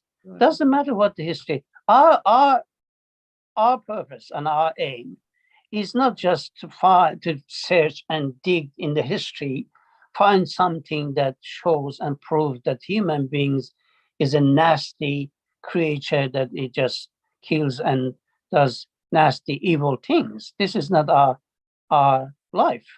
Our life is to tell this story. Even Dalai Lama says, Dalai Lama says, the Buddhist, he says, we don't need Elon Musk to take us to the Mars. We need a storyteller that gives us tell us the good stories, love story, tell around the story. And doesn't matter what the history about. I believe, and I was loyal at the written current existed history that we had in books, and no one says no. This is your version or your fiction or your thoughts. No, this is I can defend history side of my books.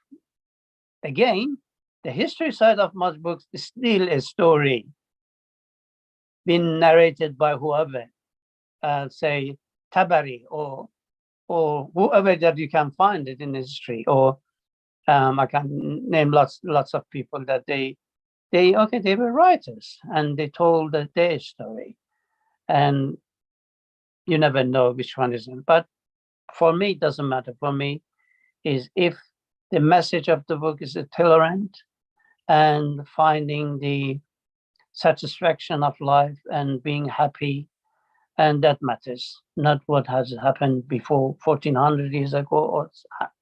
But I can defend my books of history side that 80%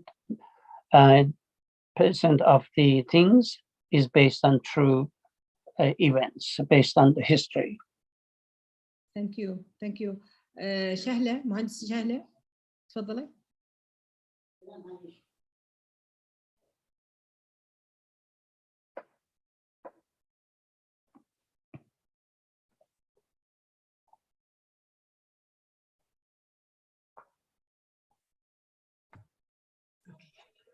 السلام عليكم. كتوري آغا. السلام عليكم. مشكور على هذا الكتاب، تعبت فيه وايد. شكرا. بس في أشياء قريت أغلب كتب الغزالي، في أشياء قلتها إنه أحمد أخوه هو اللي خلاه يبعد عن الحكام، هو اللي خلاه. هو اتولد سنة 450 وفي عمر 30 بدأ بعد الجاه والمال اللي ياه ابتدى يفكر في الدنيا وابتدى يفكر في الآخرة. ففي قول لرسول سيدنا محمد صلى الله عليه وسلم اللي هو قال إنه الواحد لما يتولد حسب ما والديه، اليهودي يهدونه يهودونه، والنصراني ينصرونه، والمسلم نفس الشيء. فأخذ هو يفكر في هذه الأشياء اللي يعني يبحث وراها، وصل إلى علم الكلام، وبعدين ابتدى العلم الكلام طلع منه اللي هي الأربع الأشياء اللي منها طلع الفلسفة والباطنية وغيرها. وبعد كده من كثر ما ابتدى كره الدنيا وفضل ابتدى على أساس أن الآخرة هي المستقر للإنسان، مش هي الدنيا. كل اللي ياه من جاه ومال ودنيا زهدوا وهو في سن 34، وابتدى لما طلع راح على اساس راح دمشق وراح يعني ابتدت عنده روحه بعد ما قرأ الباطنيه وعلم الكلام والباطنيه والدي، توصل الى فين؟ الى الصوفيه. والصوفيه هي عشق الله في اي واحد. الصوفيه هي عشق الله، بانك لا تعشق احدا في الدنيا غير الله. فابتدى يتمعن في هذا الاتجاه، وابتدى يزهد الدنيا لدرجة إنه هو بعد ما راح بعد عن أهله رجع لما راح طوس دخل عليهم وعلى ثيابه مقطعة وشعره منكوش، يعني مرته راحلة استغربت من دخوله، وأخوه أحمد استغرب من يعني شو اسمه. بعدين قال لهم إنه هو كره الدنيا وكره ما فيها، ويتفرق لأهل طوس يدرسهم ويقعد معاهم. وبعدين حامد ابن بنته هو هذه اللي كان الدنيا كلها لي، يعني هو كانوا يسمونه أبو حامد الغزالي، وطبعا ابنه توفى، بنته سمت ابنها على اسم أخوها.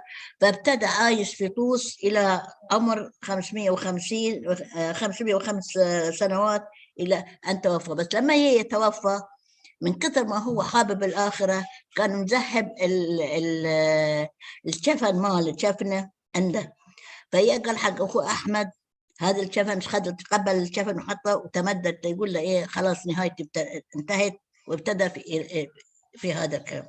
فأنا أشكرك لأنك بحثت كثير جدا جدا. وفي سؤال بالنسبة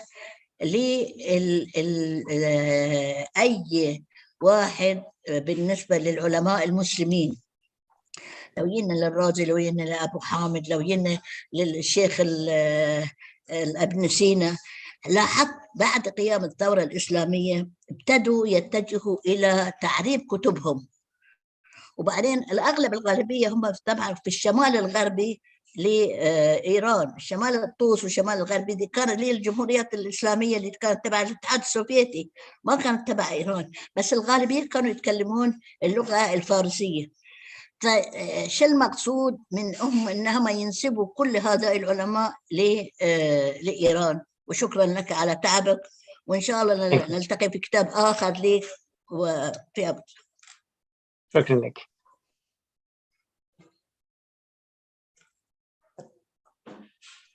شكرا شهلة. عندك سؤال شهلة؟ لا هذا اللي قلت له، ما عندي شيء. اوكي. عندي سؤال واحد بس، عندي الشكر لك انت لانك تدورين وتبحثين وتتعبين اللي انت تبين لنا احسن الكتب عشان تقدين مخنا بيها. شكرا لك يا مغنمة الغالية. Dr. Bahman, sorry, I think the difference between the time you are midnight. It's 4 o'clock. Yeah, that's I feel regret for you. No. I enjoyed this. Thank you very much. No, please go on. The time and Samar, Dr. Samar, she worry about you. She look at her watch and No. Don't worry. No, this is not every day. This is not every year. This is not. No, it's once a lifetime. لا مشكورة الله يخليك. مريم عندك نقاش؟ مريم المهيري.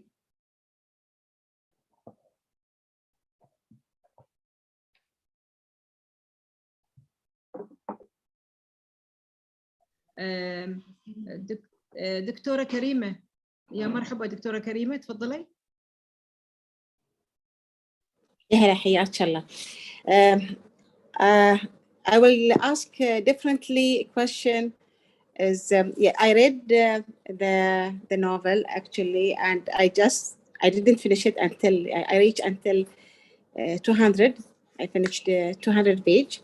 The thing that because you wrote about Umar al-Khayyam, because I am artist, okay, and when you explain about the title of the novel, that it is about a dream, okay, and we have art movement, surrealism, and I compare between the surrealism and Western, and you know when it took the Umar al-Khayyam poem and they changed it to be as a painting. As a? Okay, as a painting and canvas, drawing. Okay, painting. Yes, as a painting, yes. Yes, okay. And I compare between the two because I saw also the reality, the real work that related to the Umar Khayyam poem. And I found it, yes, it is a dream. Even it is the contribution is totally different from west to east. But yes, it is actually is a dream painting, is related to the and this is the first time when I read about the Umar Khayyam, and he is like mathematics, his science and everything, and how he wrote a soft poem that I can see it in the painting is really give me another perspective of you. Thank you for that, actually.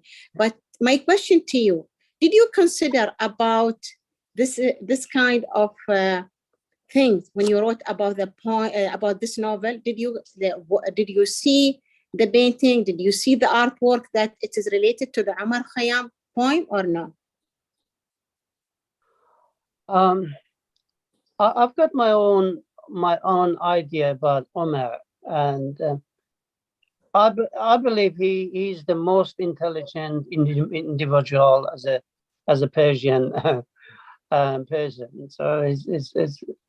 So we don't have. He's a scientist. He's a mathematician, you know, and he's not a poet.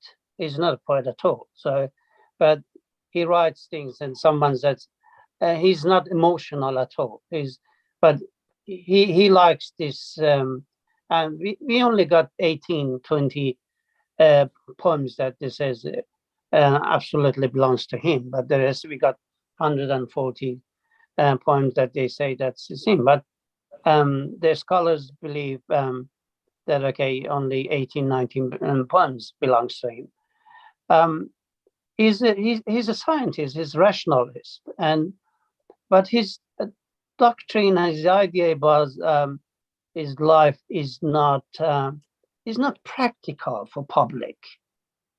Because we can't promote his ideas in public. Let me make this example. Life is a game. Let's say it's a game, okay? It's a soccer game. When you play games like a soccer game, the rules in the game are man-made. There is no absolute things. You can't hold this one. You can't shoot. You can pass back. You know, there was a time that you can send the ball back, you know, to your goalkeeper. Now, no, it's a foul. You can't send it back. They said, no, wrong, just shoot at the front. You have to pass to the front. But so all the rules are man-made. We know at the end that the soccer is a game. It's not serious things. We create it to get ourselves in practice and in excitement. But you know how many billions of dollars they spend on the soccer? You know that this is how serious it is now. But at the end, we know that it's a game. Okay, if it's a game, you can't have a coach, okay, and come and tells to the members of the team, the players, hey, this is a stupid game. This is only game. Stupid. Why are you killing yourself to get the ball through this goal or something? You know, these things. This is stupid. Doesn't make sense. It's a man-made. No, this coach is not gonna get anywhere. But you need a coach comes to the team and says, we are gonna kill it. We're gonna be proud. We're gonna do some proud things, and we're gonna do this and big and make it very real. If someone says this is a game, is not gonna get you success in this game. Life is a game. Yeah, but for a public, you should tell, no, this is not a game. This is real things. Khayyam says this is a game, and you can't tell public this is a game because everything just collapsed. All moral bases collapse, and not everyone has his mind. Not everyone is intelligent as he is. Not everyone is Omar Khayyam. Not everyone is a mathematician that he can create.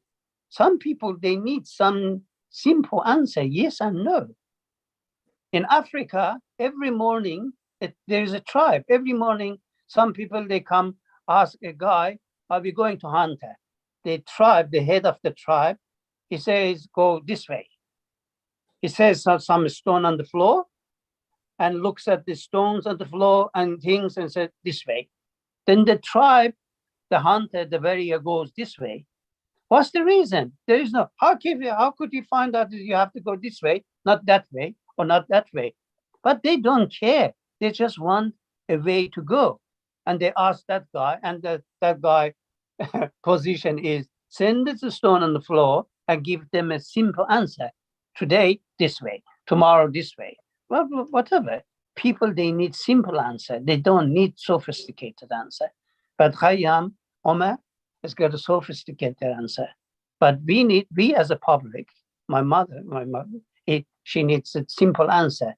This is good, this is bad, this is things. And then you can't differentiate with sophisticated idea of Ibn Rushd or Ghazali or Omar. This is what I believe about. Yeah, but he's wonderful. Yeah, he's artist as well. He's artist. Because if you know that he's an artist, try to tell a poem. Write a poem. Then you would say, no, this is not. If you want to say that Rumi is a genius, try to write like 6 lines of poetry. And he wrote 60,000 lines of the poetry. If you know that Ibn Arabi is a genius, try to read his poetry. Then they would know that he's someone he writes poetry. He's got a very talented a gift of power of mind. Thank you. شكرا بهمن. في صفحة 100 في صفحة 30 كنت حطام المجادلات وقد وصلت في هذا الفن إلى مكان خشي فيه الجميع الاقتراب مني ومناقشتي. كنت سيد ميادين المناظرات بلا منازع، وقد بلغت شهرتي الآفاق شرقا وغربا. لم أكن أعرف في تلك الأيام أن هذه الشهرة التي كانت تجلب لي اسما ورزقا وجاها هي في الحقيقة حجاب أقيمه حول قلبي، وآفة تنهش روحي من الداخل وتدمرني من دون أعلم. الجدل هو أضعف لغات التواصل البشري وأفضل طريقة لإيذاء الآخرين. كنت غير مدرك أن لغة الجدل والنقاش بهدف تهذيب النفس وبناء الإنسان السليم ليس سوى لغة لكناء لم أكن على علم بها، وكنت كلما هزمت أحدا في الجدل والنقاش أقصيه بعيدا عني إلى الأبد. ولم تكن مجرد معركة كتاب ومدرسة، فأولئك الذين أغضبتهم في الحياة من خلال الجدل تخلوا عن صداقتي إلى الأبد وغادروا حياتي. الحياة هي من أجل عثور على أشخاص، والصداقة من الخلائق في هذه الدنيا، لا من أجل طردهم بأداة النقاش والجدال. والأمر الآخر أن استفادتي من نصائح السلاطين والأمراء كانت قفلا كنت قد وضعته على بوابة عقلي، ومن دون أن أعلم ذلك كان آرائي ومعتقدات تميل إلى تأكيد. يعني حبيت هالفقرة في الكتاب. في فقرة ثانية 117 عمر الخيام يقول حق أبا حامد: أنت تملك عقلا لا ساحل له، ومهما خضت غماره فلن تبلغ ساحله، ستصل فقط إلى جزيرة وعدد من جزر العلم غير محدود، ومن أحد أبدا سيتمكن من الوصول إليها جميعا. يعني أجمل شيء في الكتاب الفقرات الموجودة، كأنه حكم ومواعظ للإنسان إن مهما وصل من العلم ما ممكن يوصل إلى قمة العلم. مهما وصلنا في نقاشات وحوارات اللي تكون تودي إلى نقاشات وتودي إلى مشاكل، وهذا العالم اللي قاعد نعيشه هي سبب خلافاتنا اللي هي النقاشات الغير حضارية. حبيت دكتور بهمن النقاط اللي أنت كنت تحطهم في الكتاب، يعني كانت مختارة وكانت تهدف إلى تغيير الإنسان.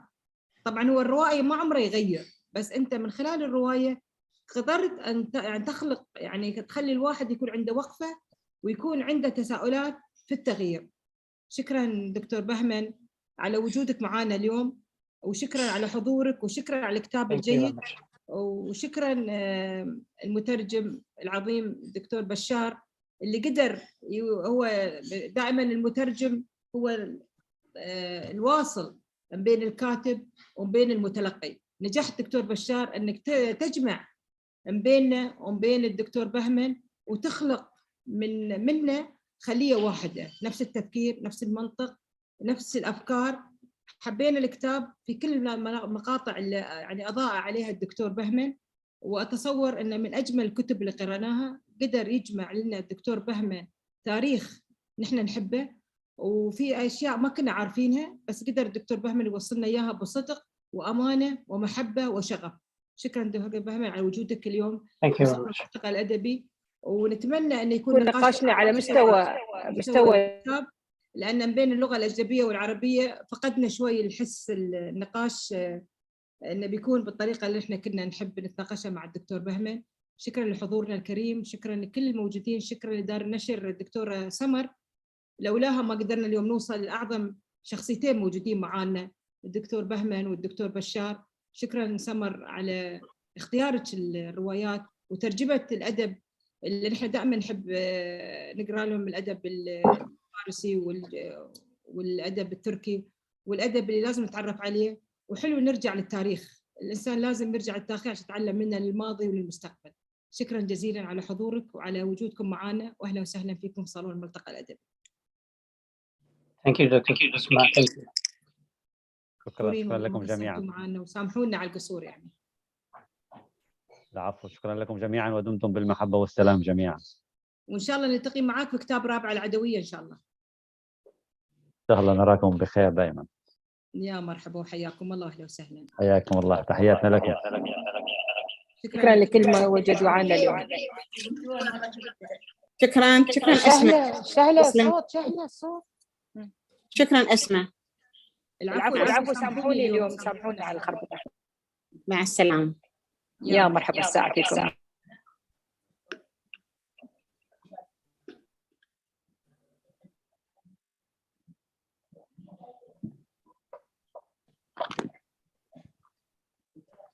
خلونا نسكر الأجهزة قبل.